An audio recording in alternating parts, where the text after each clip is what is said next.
Hey you guys, welcome to the channel. It's me, Keioffa. Welcome back to my tribe. Okay you guys, so I wanted to cover housing options or just housing as a travel surgical tech / surgical first assistant.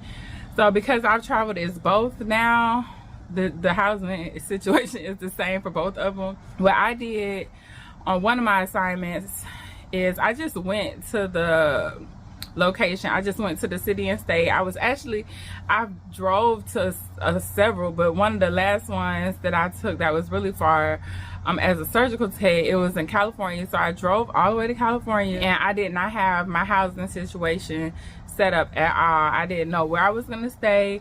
I didn't know how much money it was gonna cost or any of that stuff. So I just drove. I was in my truck, so I knew worst case scenario I could just stay in my truck.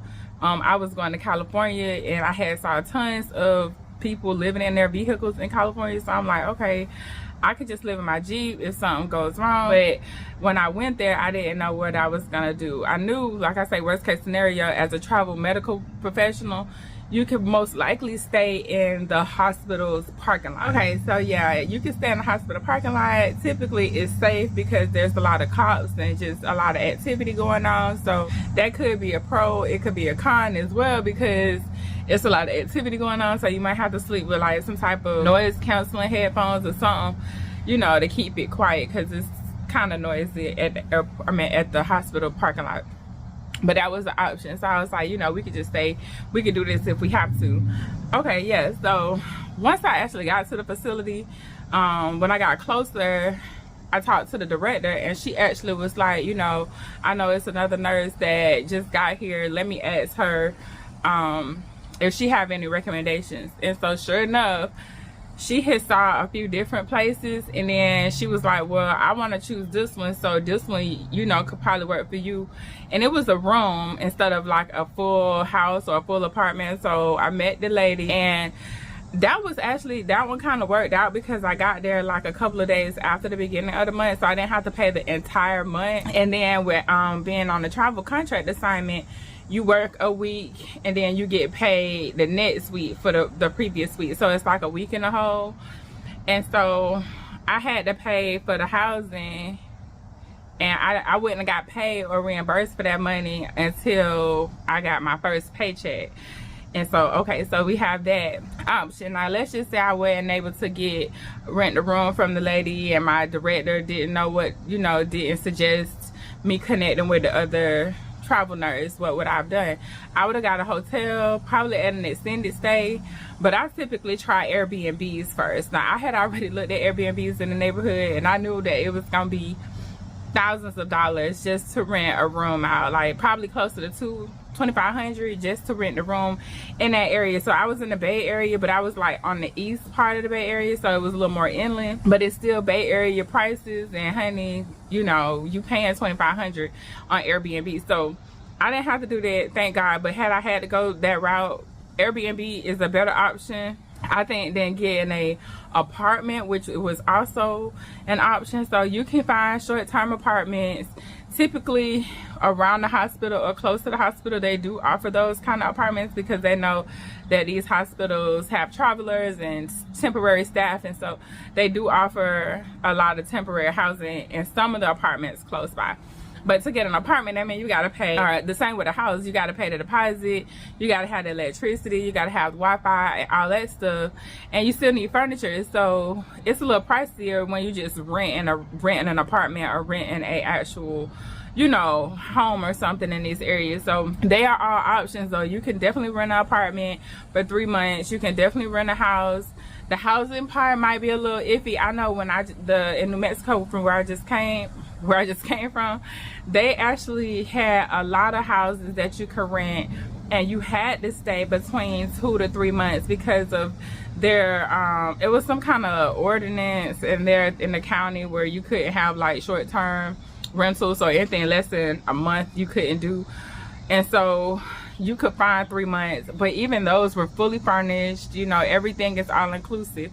I like that. So a room for me in somebody's house would be fine. I would be okay with that, a little bit, but my preference would be an Airbnb, you know, like a small house or something. So you got all the stuff inclusive. You have your own privacy and everything is there, like the bed, the, you know, the essential things that you might need, like kitchen essentials and all that stuff. That's all in these Airbnb. So I like an Airbnb for those reasons, but you're gonna pay a higher price. So a hotel also comes fully furnished and everything, which I like as well. And they clean your room, so you don't have to clean up. Now if you go get a room with a kitchen, then that'll be better, like an extended stay, so you don't have to worry about cooking out or eating out all the time. You can actually cook. So that's something that I mean, I eat out a lot too, but I do cook a lot, and because I like certain things, so I want to have the options to cook my own meals. So extended stay would be ideal, or at least something with a little kitchenette, and you have your own privacy. But I want you guys to realize something. When you go to these places, you have to pay the money up front. So when you rent like a house or a apartment and you're gonna be there, you got to pay the deposit. So the deposit sometimes it's first and last month rent, you know, it's expensive. All of that is coming out of your pocket up front, so you need to have that money with you. Now living in your car is not a bad idea. It just depends on your circumstances, your situation. I would live in my car if I'm closer to home. Like on my next contract, I'll be in Florida. I'll be a few hours away from home. I don't know if I'm gonna stay in my car or not. It's South Florida and it's the summertime, so it's hot right now. So I can't say that I'm gonna stay in my car. But what I am gonna do is I'm gonna go there first before I purchase an apartment or an Airbnb or any of that stuff. I'll keep an eye on the prices and the rates and the availability before I get in there, so I'll know, okay, this hotel has the kitchenette or it's an extended stay and is this far away from the hospital. So if I'm taking call, I need to be kind of close, right? And I like being close to the hospital anyway, because I don't like commuting. So I always try to stay like within 5 to 10 minutes from the hospital. Like that's how I pick my housing. I'm gonna go there, check out the scene. I'm gonna pay attention to the rates and what's available. I'm gonna do that for the hotels and for Airbnb. Like I say, Airbnb typically is one of my first choices, but I like the extended stay because somebody can come in and actually clean your room for you. I don't have to, you know, clean up, because sometimes you just be tired. And then staying at hotels, you get the amenities that come with the hotel. You get a gym, you get a pool, you know, you just get certain amenities. So you just have to see if that's in your budget.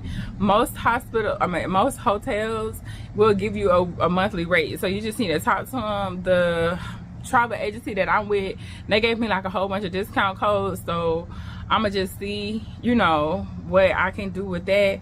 And I will also, when you're looking at housing and discounts, you can join these clubs like AAA and any other the hotel sites, like not the sites but the actual hotels. So like the Hilton and the Hyatt and all those places, you can sign up for their rewards and actually like try to get a discount that way. That most of them do, well, not all of them. Some of them do military discounts. Some of them do first responders. Like I did get a discount on the hotel that I stayed in New Mexico. They gave me like a healthcare worker discount for 2 days. It was still like $200, but you know, anything helps. So I would ask, if you're gonna be on a travel assignment, like I would ask your agency if they have any discount codes. It might not be that much. I might be like 10%, but you know, anything is better than nothing. But when you're looking, like I was saying earlier, as far as the location of housing, I don't want to just go there or I don't already want to know where, like I don't want to pick somewhere where I'm going to live before I get there, because I need to know, like, is this a good side of town? Like, is, you know, what my neighbors looking like? So that to me was important. When I went to New Mexico, I moved twice. No, well, 3 times if you count the hotel. I keep wanting to call it a hospital. 3 times if you count the hotel. So I moved into the hotel when I first got there, because that was the only hotel that was available, and they had like, I could only say like 2 nights. So then I would have had to move another hotel. But luckily my room, or my co-worker, she had a separate guest house. So she asked her partner, her and her partner live together, so her and her partner agreed that I could stay there for the first like 2 weeks, I want to say. So I stayed there 2 weeks, and then after I stayed there, and I liked that, y'all, I ended up going back there. I ended up going back, but I went and moved into a casita, and a casita is like an apartment or like a duplex kind of like setup, but it was like multiple ones in a row. So this one went A through D, I want to say, like A, B, C, D, and I was in C, so it was people on both sides of me, and it was noisy, and it was in like a popular, like it was in town, and so you could hear, I could hear everything, y'all, and it just didn't work. But it was cute, and it could work for somebody depending on what you got going on. But like, I need to go to sleep because I got to get up at like 5 o'clock, 5:30, you know, and I got to be up. So if I can hear them, I know they can hear me.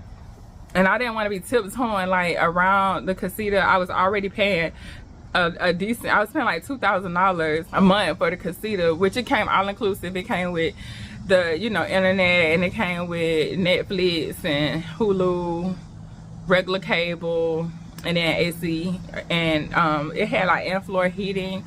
So it was kind of cool. I don't think it had AC. It just had in-floor heating, and then it got cool enough to where you could turn the fans on and open the window, but I don't think it had AC. But anyways, you guys, I had to pay, and then to move into the casita, I had to pay a deposit, and I paid the first month up front, and that ended up being about, I gave him $3,000 up front. So I gave him $25,000, and then I moved in a few days later because I was still staying at my coworker's guest house. So I moved into her house on, I moved into the casita on the 1st. So I paid him like a couple of days before the 1st. So I hadn't got paid yet. Like, just be mindful, like, this all money that I had already had. So when you thinking about taking a travel contract, you need to keep housing expenses in mind, because even if they do give you like some travel reimbursement, the travel pay and any type of bonuses they're gonna give you, they're not gonna give you until they pay you. So you got to be mindful, like, you're finna be there for 2 weeks at least before you even get paid, which is still faster than a regular job, but you're all the way in other cities and states, and you might not have anybody that you can go stay with, which is another option. If you're somewhere that you know some people, call them and talk to them and see if you can, like, you know, rent a room from them or something like that, and that'll be better. Like, where I'm going, it's nobody within like an hour away. My sister's like an hour away from where I'm going to be at, so that's not really close, but I could still go crash on her couch. She only got a 1-bedroom, so she's single with no kids and stuff, so she only need a 1-bedroom. But I could go to her house. It's an hour away, so that's something that you could think about too when you're going on these contracts. You know, like, who do I know that stay in this area? How far can I commute? You know, can I live in my car? Can I, you know, do I want to live in my car? Because like I was saying, sometimes I pay for comfort, you guys. I'm sorry, I'm scratching, I'm getting ate up.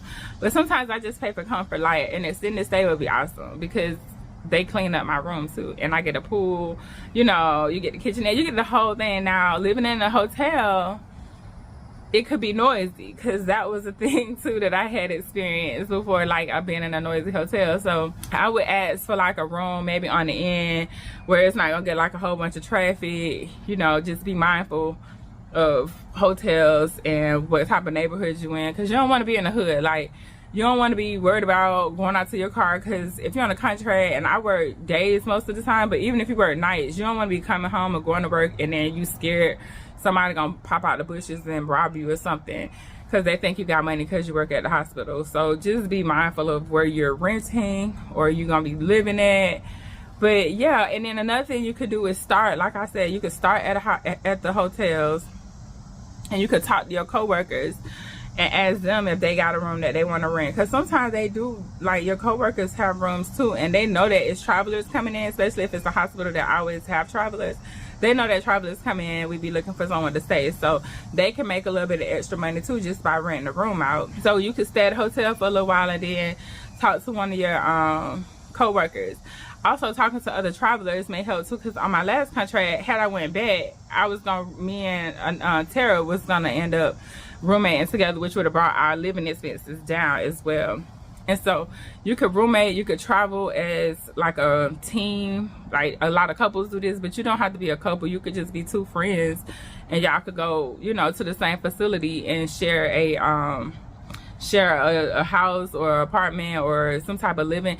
I like Airbnbs better because, like I said, they come with everything. Or I wouldn't share like a hotel room because that might be a little weird unless it's got separate rooms. But I like somebody cleaning up behind me, so I'm almost inclined to pay that premium rate to go to a hotel, so I don't have to worry about like cleaning it. I get all the amenities that come along with being in a hotel. So it's just something to think about, you guys. If you're going to the gym, like when I leave from work, when I was leaving from work, I was going to the gym. Now I kind of slacked off my last month or so there, but it was still a nice like habit to do, because then I could just go home, crash, and I'm sleeping all throughout the night. And so being in a hotel, like I say, you got the amenities, you got the pool, you got hopefully they might have a spa, like a sauna or something like that, and then they're cleaning up behind you, so you can order room service if you really need to and you don't want to go cook. You know, it's just, I don't know about Extended Stay having no room service, but I do know like other hospitals,